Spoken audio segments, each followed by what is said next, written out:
Not a fan of the new blood effects in CS2? No worries. You can easily switch them off. In this video, I'll walk you through the steps. Let's get started.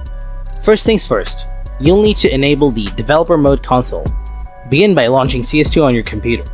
Then click on the gear icon located at the top left corner to open the settings. After that, switch to the Game tab. Now, look for the option to enable Developer Console at the top. Simply click on the box next to it and select Yes to turn it on. Your console will now be enabled. To bring up the console, press the backtick key or the one below Escape. Next, type in R_clear decals in the console and hit enter. And voila! No more blood will be displayed from now on. And that's how you remove blood in CS2 in your computer.